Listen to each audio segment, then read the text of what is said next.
transport peserta, Pak Abi bisa respon ya. Kemudian yang tentang diingatkan saya deposito, apa yang buka usaha, Pak Loren bisa jawabannya udah respon. dijawab. Lalu yang lain beberapa akan saya respon. Terima kasih Ibu Lili Handayani, Bu Ramean, Ibu Anastasia. Saya akan jawab dari yang terakhir dulu, karena kebetulan buka datanya. Yang tentang bantuan rawat inap itu di buku Poljak terbaru itu sudah ada, tapi baiklah kami sampaikan. Ini polanya hampir sama dengan di CU-CU lain, kalau Bapak Ibu anggota juga di CU lain. Jadi dia diambil dasar perhitungannya dari simpanan kita. Kan prinsipnya memberi dan menerima. Siapa yang memberi banyak, menerima banyak. Benar kan? Jadi siapa yang tabungannya banyak, maka akan dapat klaim barinapnya lebih banyak juga. Kita menentukannya begini, dari tabernakel. Jadi tabernakel 1 juta sampai dengan 10 juta mendapat bantuan rawat inap itu 50.000 per malam, per orang, per tahun. Maksimal 3 malam. Artinya kalau Bapak Ibu tabernakelnya 1 juta 10 juta ke bawah, maka setahun dapat bantuan rawat inap 150.000. Ini bukan uang apa ya, tapi namanya juga solidaritas ya. Prinsip dasarnya itu saya susah Anda bantu, Anda susah saya bantu. Ini kan Bapak Ibu tidak memberi, tidak ada iuran lagi. Tidak ada iuran lagi. Jadi dananya nanti diambil dari saldo solkes. Sekaligus Ibu bertanya, saldo solkesnya berapa? Saldo solkesnya itu 333.335.150 rupiah. Kami sudah menghitung dari saldo solkes ini dengan prediksi orang mengklaim solkes seperti tahun 2024, maka cukup sampai 4 tahun yang akan datang saldo ini cukup. Nah, harapan kita mulai SAU tahun ini akan kita sisihkan sedikit untuk menambah dana bantuan rawat inap ini. Intinya tidak boleh memungut lagi iuran dari anggota untuk solkes. Kata aturan, kita ikut aturan saja.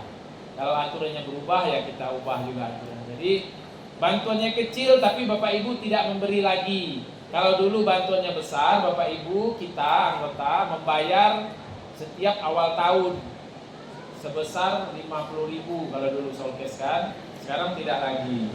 Kemudian itu kalau di bawah 10 juta ya. Kalau di bawah 20 juta sampai 30 juta mendapat bantuan rawat inap 100.000 maksimal 3 malam.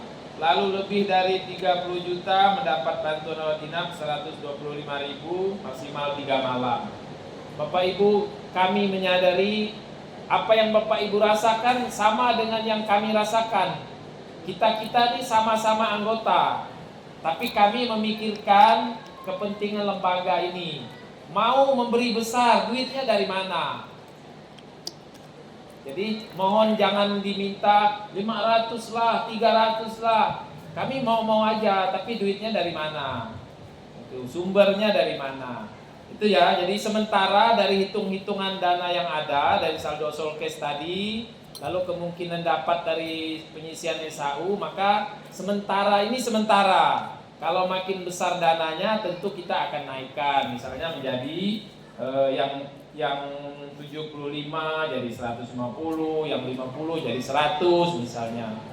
Ini akan berubah dari waktu ke waktu. Itu yang Ibu Anastasia ya.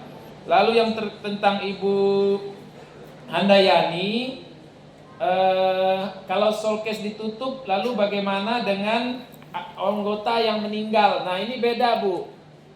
Kalau soal santunan duka dan asuransi pinjamannya tetap ada sampai sekarang, tetap ada. Kalau asuransi pinjaman seperti kesepakatan rapat kita yang lalu, pinjaman di bawah tahun buku 2024, asuransinya ditanggung CU, ditanggung lembaga, meskipun menurut pajak itu tidak boleh karena kategori memperkaya orang lain. Jadi kami ini bisa dipenjara karena memperkaya anggota, membayar premi asuransi simpanan anggota. Syukur sekarang ini belum ketahuan mereka, mudah-mudahan tidak ketahuan. Maka mulai tahun buku 2024, 2025 pinjamannya, Bapak Ibu yang minjam tahun buku 2024, 2025 ada potongan asuransi pinjaman. Sekarang di semua CU sama Bu, bukan hanya di CU Selamaris. Jadi Bu Lili tetap tenang, ada asuransi pinjaman. Jadi kalau ada anggota kita yang dipanggil, keluarganya tetap dapat solduka yang 4 juta tadi. Lalu kalau ada pinjaman, maka pinjamannya juga akan diberikan asuransi. Asalkan satu, pinjamannya tidak lalai, tidak macet-macet, ya. Ada syarat. Tidak ada di dunia ini yang tidak ada syarat, ya. Semuanya ada syarat. Jadi kita sama-sama. Itu mudah-mudahan menjawab Bu Lili Handayani. Yang tadi soal DPL tadi mungkin Pak Ami atau Pak siapa, teman-teman silakan. Yang DPL tadi dari 15 ke 25 apa alasannya? Kemudian harapannya ada penggantian uang bensin kah, apa segala macam itu. Lalu tentang deposito, kenapa tidak buka usaha saja? Mungkin satu-satu Pak Ami, Pak Alek, dan Pak Loret, silakan. Baik, terima kasih Pak Edi. Saya akan jawab dulu dari Bu Ramean terkait karena melihat dari dana RAK katanya besar begitu ya Bapak Ibu ya. Dalam kegiatan sejak dari awal sini, sejak dari awal RAK, peserta itu memang tidak pernah ditanggungkan untuk transport, kecuali berangkatnya sama-sama seperti yang hari ini kalau tidak salah dari Segedong dan dari Jungkat, kalau tidak salah yang naik bis memang bisnya kita tanggung, begitu ya Bapak Ibu tadi ya. Sama juga tahun lalu ketika RAK di Segedong, bisnya kita tanggung, tetapi tidak diberikan kepada personal satu persatu, kecuali kegiatan di luar RAK Bapak Ibu. Contoh RALK yang biasa kita laksanakan entah itu di bulan Agustus atau di bulan Desember, biasanya itu ada namanya uang pengganti transport. Nah kalau dilihat besar angkanya, sebenarnya tidak juga Bapak Ibu. Itu pun sudah cukup kewalahan dari manajemen pengaturan budget yang ada di situ. Nah sehingga mengapa alasannya tidak diberikan kepada anggota, itu yang kita bisa jawab ya. Jadi kegiatan ini memang tidak ditanggungkan dalam hal segi transport. Kemudian tentang yang berikutnya Bapak Ibu, mengapa tentang uang yang cukup banyak dalam laporan keuangan khususnya di deposito itu tidak dikembangkan dalam bentuk usaha saja? Tadi pertanyaannya begitu ya kira-kira ya. Nah tadi ketika awal kita mengatakan kita ini adalah koperasi yang closed loop, tidak boleh melaksanakan kegiatan lain lagi di luar dari apa yang disebut sebagai KSP, Koperasi Simpan dan Pinjam. Nah makanya kita tidak melaksanakan kegiatan usaha lain karena kita bukan koperasi serba usaha. Nah jadi artinya kalau kita sudah melaksanakan di luar dari ketentuan yang ada di kita, maka jelas di situ KSP, CU, Stella Maris. Itu pun ditambahkan kata KSP setelah regulasi yang dibuat oleh pemerintah. CU pun harus mencantumkan itu. Kecuali dalam gerakan yang memang kita bukan hanya sebagai KSP, tetapi dalam kegiatan-kegiatan lain boleh melaksanakan prakteknya, misalnya kita menyediakan segala transport, jasa dan segalanya, itu tidak masalah Bu. Jadi kenapa uang yang itu tidak kita gunakan untuk usaha? Memang dalam aturannya kita tidak boleh menggunakan itu terkait aturan yang sudah kita ikatkan dengan diri kita sendiri, terutama dengan CU Stella Maris yang menyebut dirinya sebagai KSP CU Stella Maris. Begitu ya Ibu ya. Jadi kita tidak bisa langsung, oh ini banyak, kita langsung buka ini, sehingga kemudian bisa menampung anggota tadi untuk bekerja dan segalanya. Maka yang diharapkan tadi oleh Pak Ketua juga oleh Pak Pengawas, diharapkan anggota ini yang memanfaatkan uang yang ada di CU itu dalam arti sebagai peminjam untuk mengembangkan usaha produktif. Itu sebenarnya bukan CU Stella Maris sebagai lembaga membuat suatu layanan langsung kepada anggota di luar dari simpan dan pinjam. Begitu yang bisa kami jelaskan tentang mengapa uang itu tidak boleh digunakan kepada hal lainnya. Mungkin nanti boleh tambahkan, silakan tentang DPL kepada Pak Leka atau Bu Cici. Pak Loren, silakan Pak Loren.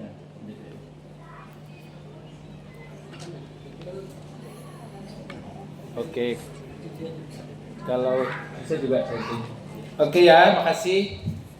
Yang tentang tambahan juga tuh begini Bapak Ibu, mungkin Bapak Ibu melihat di CU lain kok ada usaha apa-apa gitu ya selain simpan pinjam.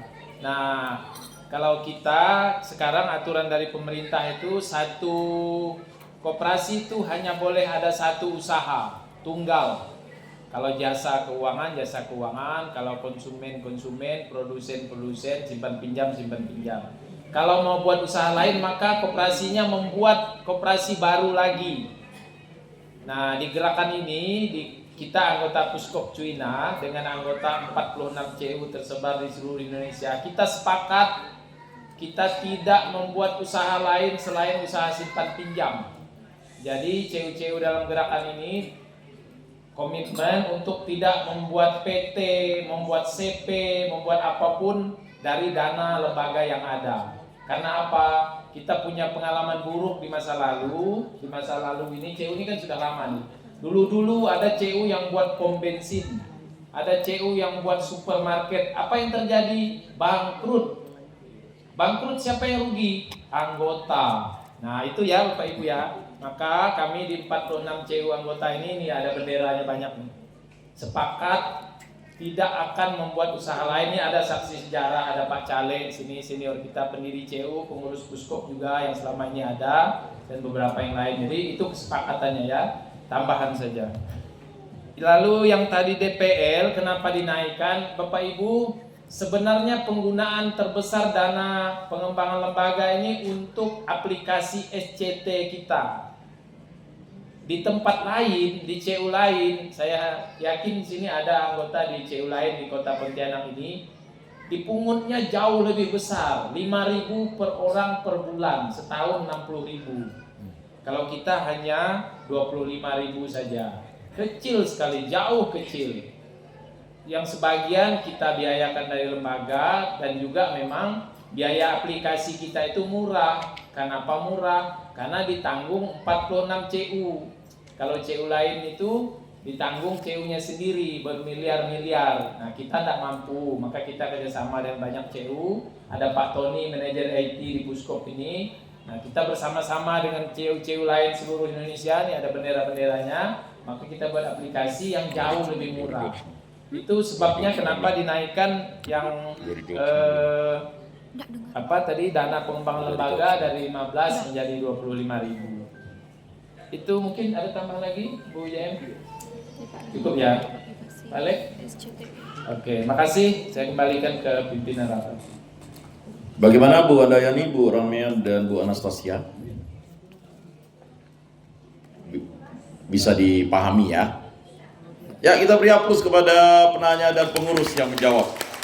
Selanjutnya kita masuk ke termin yang kedua. Silakan tadi yang sudah mengangkat tangan Pak Randi, Pak Abe, dan Bu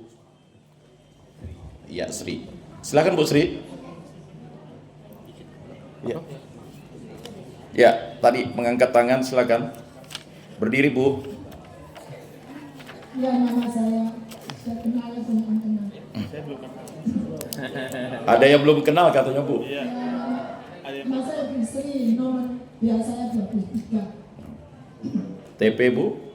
TP Siantan. Saya tidak menanya, saya hanya saran saja. Saya tadi dengar bahwa kredit ALE agak tinggi. Terus saya menyarankan bagaimana staf ICU itu didaya gunakan untuk menagih seperti saya dulu cara nagihnya. Terus kalau mereka berhasil nagih, kasihlah reward untuk mereka. Dan saya usul lagi staf itu supaya kesejahteraannya dinaikkan. Karena kalau staf ini kesejahteraannya tidak dinaikkan, kemungkinan mereka bisa nyolong. Oh. Jadi saya harap kalau sudah dinaikkan kesejahteraannya, staf harus juga bekerja dengan maksimal. Mantap. Jadilah staf CU itu yang profesional, yang merasa memiliki CU. Jangan merasa karena sudah pintar, sudah sarjana, lalu dia hanya asal-asalan kerja. Maksud saya supaya kalau sudah dikasih reward kesejahteraan yang bagus, staf juga harus bertanggung jawab untuk bekerja dengan baik. Sekian. Terima kasih Bu. Selanjutnya Pak Randi. Silakan.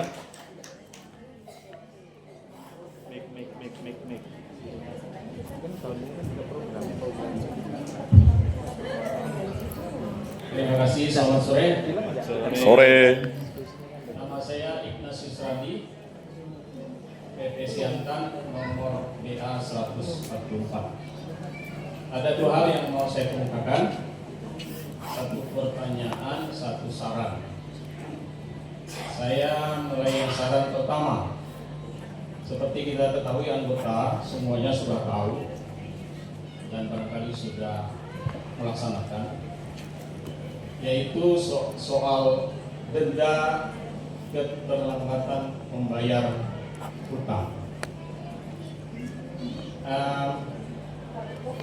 Kita setuju semua tentunya denda itu bertujuan untuk supaya anggota itu tidak lalai dan tidak macet.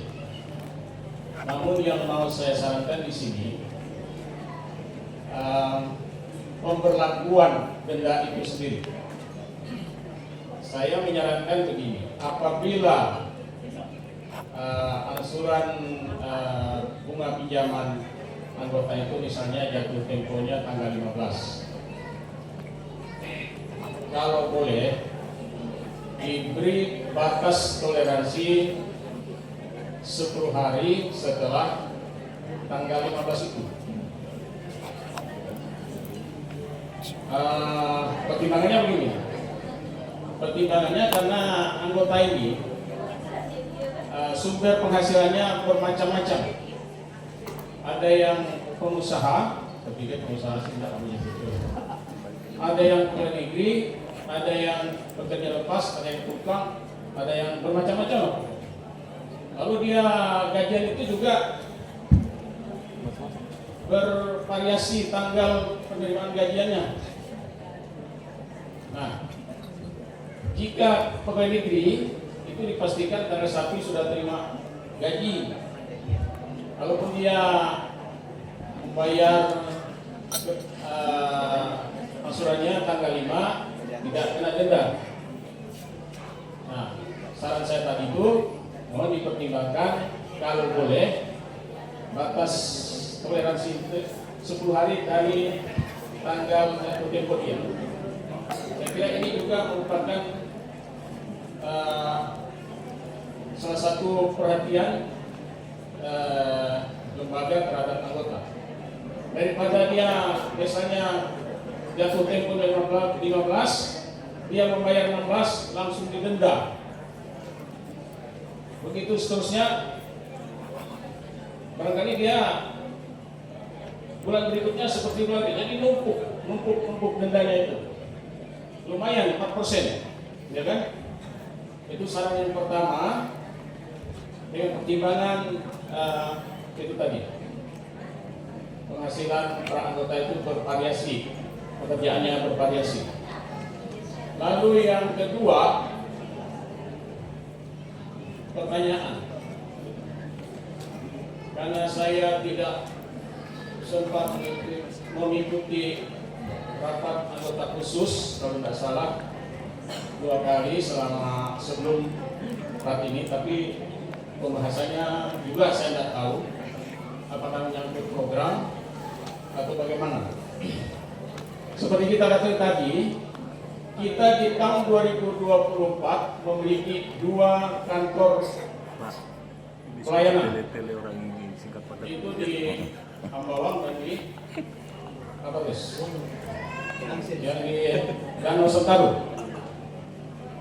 Kalau tidak salah di RAP 2024 program pembelian itu tidak ada, ya kan? Tidak ada. Karena kita sudah memiliki.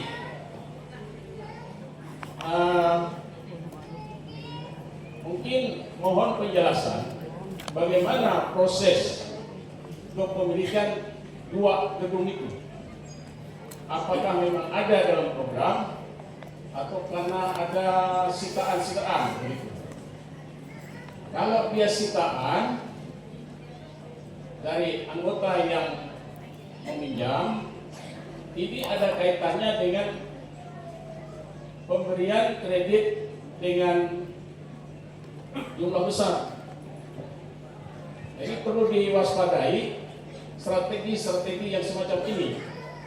Jika ada lagi anggota yang meminjam dengan jumlah besar, dengan agunan sertifikat rumah, kebetulan rumahnya itu berdekatan lagi dengan gedung yang ada sekarang yang kita miliki di Ambawang, lalu dia tidak mampu membayar utangnya, kemudian menyerahkan gedung itu lagi, apakah mungkin kita membuat TP lagi di tempat yang berdekatan? Ya, baik Pak. Jadi maksud saya itu supaya hati-hati di dalam mensiasati peminjam yang seperti ini. Saya kira itu saja. Selamat sore, terima kasih. Baik, terima kasih Pak Randi. Selanjutnya Pak Abe, silakan Pak. Pak Abe.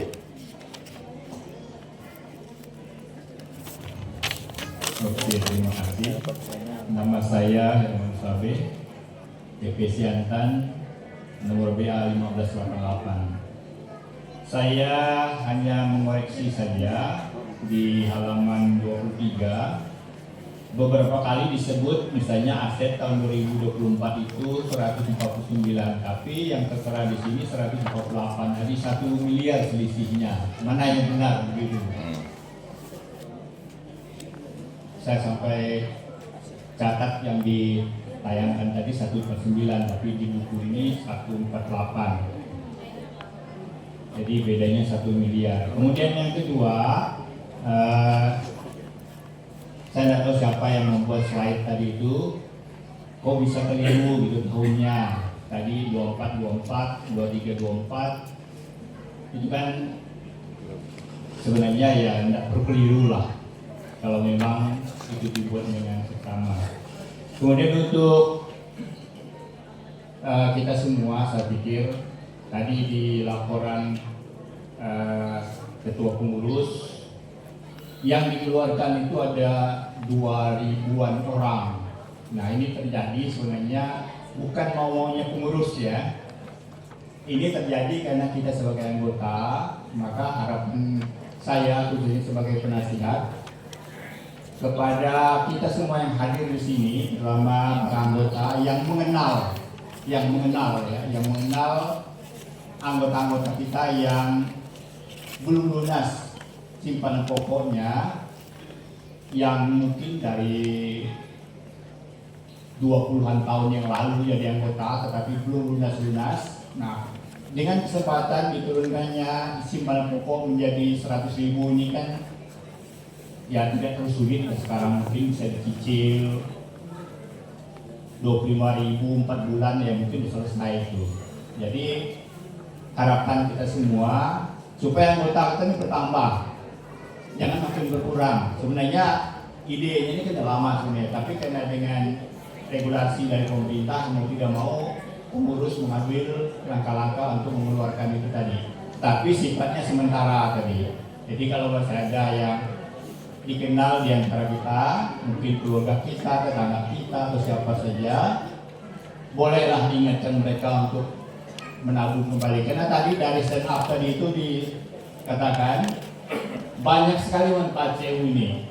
Ya, kita semua yang sudah menjadi anggota CU ini dan sudah merasakan manfaatnya. Kalau saya pribadi, mungkin tanpa CU ini, bukan hanya CU Selmaris, kebetulan saya anggota dan 6 CU. Jadi manfaatnya besar sekali, terutama dalam hal mengatur keuangan. Gaji sedikit atau penghasilan sedikit kalau diatur dengan baik pasti bisa cukup, apalagi kalau banyak. Itu saran untuk semua anggota, termasuk kita semua. Jadi yang pertama tadi tentang selisih tadi itu, mana yang sebenarnya. Kemudian yang kedua tentang pada pokok supaya anggota-anggota kita mengingatkan teman-teman anggota lain yang belum. Terima kasih. Baik, terima kasih. Kita beri aplaus kepada Bu Sri, Pak Randi, dan Pak Abe. Ini adalah senior-senior kita, aktivis yang luar biasa. Baik, dari Bu Sri ini ada 3 saran ya. Kredit lalai tinggi, silakan para staf itu menagih, nanti dapat tagihannya dikasih reward. Misalnya jalan-jalan ke Bali ya, dan sebagainya. Kedua, staf ini dinaikkan kesejahteraannya. Nah, dengan artian kalau sudah dinaikkan kesejahteraannya, dia bisa kerja 24 jam. Ya kan? Yang ketiga, nah, mohon pendidikan sudah tinggi, jangan kalah dengan Bu Sri, kan begitu. Ini motivasi kepada kita. Pendidikan boleh tinggi, tetapi semangatnya juga harus tinggi, kan begitu kan? Baik, kemudian yang kedua, Pak Ignatius Randi, ini saran. Denda hutang itu dipertimbangkanlah pengurus, kalau bisa 10 hari. Maklum, gaji sekarang ini ASN dan PNS itu berbeda. Kalau di Pemda bisa jadi, kalau enggak itu bisa didenda ya, enggak bisa keluar gaji kalau misalnya salah nginput. Nah, jadi enggak ada gaji kan? Itu pernah terjadi itu. Ya. Jadi harusnya gajian tanggal 1, tanggal 5 gajiannya. Bayangkan kalau hanya 3 hari kan begitu. Ini terjadi dengan ASN. Nah, itu mungkin. Kemudian yang kedua, pertanyaan mengenai ya ada program untuk penambahan TP, lalu mengenai kejelasan bangunan. Ya.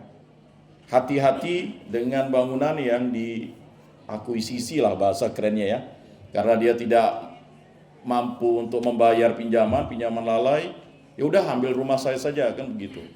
Nah, ini kan momok, artinya jangan sampai berulang dan berulang. Selanjutnya saran dari Pak Hermanus Abe ya. Di halaman 23 itu 149 miliar, sedangkan ditampilkan 148. Jadi Pak Abe udah bolak-balik, di mana kok bisa selisih 1 miliar gitu. Yang kedua, mohon slide jangan typo ya, memang typo nih. Ya mungkin ya harus dipersiapkan lebih matang ya. Jadi mohon untuk lain kali slide-nya itu harus clear. Kemudian yang ketiga, ada 2.000 anggota yang dikeluarkan.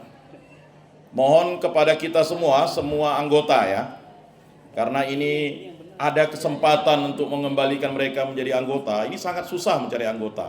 2.000 itu luar biasa. Ada satu CU baru 1.000 anggotanya, kita mengeluarkan 2.000. Kerja keras para aktivis CU masa lalu kan, kemudian masa sekarang tuh bagaimana begitu. Mengeluarkan orang ini mudah, tapi mendapatkan orang itu butuh 30 tahun. Nah, mungkin saran dari beliau ini juga bisa menjadi cambuk bagi kita semua para anggota untuk mengingatkan kembali, udah murah kok, masuknya hanya 100.000, enggak lagi 1 juta. Ya udahlah, masuk CU kan begitu dan sebagainya. Mungkin itu untuk anggota juga diingatkan kembali. Baik, mungkin bisa ditanggapi oleh pengurus dan juga nanti oleh pengawas juga, karena saran dari ini juga berdampak untuk kita semua. Silakan para pengurus. Terima kasih Salam hormat dari kami untuk para pendiri, para sesepuh, Islam Aris yang tiga penanya terakhir ini orang-orang yang sudah berbuat banyak untuk CEU kita turut berkembang bersama CEU kita. Ada Bu Sri, ada Pak Randi, ada Pak Abe. Pak Randi pernah penasehat kita, Pak Abe sekarang masih sebagai penasehat.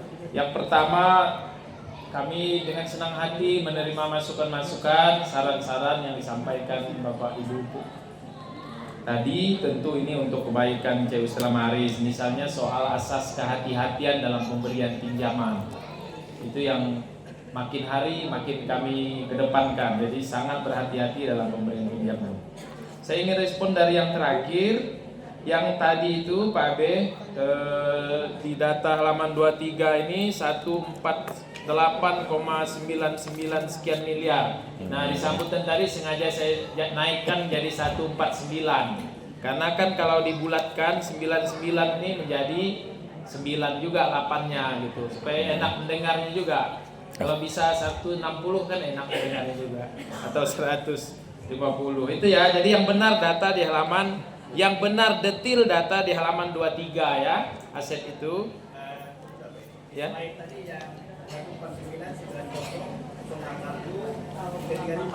Mungkin di slide. Satu Oh ya, nanti di slide. kita perbaiki. Tapi yang benar ini, karena ini diambil dari laporan keuangan. Mungkin slide-nya itu kelebihan kesalahan ngetik 8 menjadi 9. Oke ya, yang benar ini karena ini dari dokumen resminya. Kalau slide tadi kan baru dibuat kemarin, tapi kalau ini dokumen resmi, sudah diperiksa pajak, sudah diperiksa akuntan publik. Jadi ini yang benar ya. Itu. Dan diperiksa pengawas juga. Berikutnya yang nanti Bapak Ibu yang lain boleh menambahkan ya, Bapak Ibu. Nah, berikutnya saya ingin ke Bu Sri. Terima kasih atas keprihatinannya terhadap kita tentang KL yang tinggi. Bapak Ibu, sebenarnya salah satu sebab angka KL kita melonjak itu ketika kita menerapkan sistem tepat waktu, tepat jumlah. Ini sekaligus menjawab apa yang dipertanyakan Pak Randi. Itu keputusan untuk memakai sistem tepat waktu, tepat jumlah itu diskusinya panjang bersama jaringan. Jadi kalau Bapak Ibu anggota CEU, anggota jaringan Puskop Cuina, maka modelnya sama, tepat waktu, tepat jumlah. Masalahnya tuh begini Bapak Ibu, dengan pola lama, ini saya memposisikan sebagai orang CEU nih, pengurus CEU. Harusnya Bapak Ibu misalnya menyetor 1 juta bunga dan pokok, tapi Bapak Ibu nyetor 500 pun dianggap tidak apa-apa. Tapi sebagai lembaga kan kurang 500 kan. Nah, maka bagi yang kurang nyetornya ada kena denda, dan dendanya juga tidak terlalu besar. Tadi benar apa yang disampaikan Pak Randi, salah satu tujuannya supaya kita tertib merencanakan keuangan keluarga. Nah, kalau diperpanjang sama aja Pak. Misalnya ya jatuh temponya tanggal 5, lalu minta jatuh tempo tanggal 10. Bulan depan tanggal 10 pun belum bayar, minta jatuh tempo tanggal berikut. Bagaimana membuat sistem akuntansinya tuh? Tidak bisa. Tidak bisa membuat sistem akuntansi tiap bulan berubah-ubah, tidak bisa. Itu masalahnya ya. Jadi mohon maaf sekali lagi, bukan maksud kami sebagai anggota saya sama kena dampaknya. Kami semua sama karena kami punya pinjaman juga. Kalau kami telat didenda juga sama. Kita sama-sama soal itu. Kami yang mengakomodir sistemnya, kami juga yang kena dendanya, ya itulah risiko yang harus kita terima. Tapi tentu itu akan menjadi masukan yang baik bagi kita. Tadi juga ada masukan Bu Sri soal kesejahteraan staf, sekaligus saran supaya staf kalau kesejahteraannya cukup menjadi lebih profesional.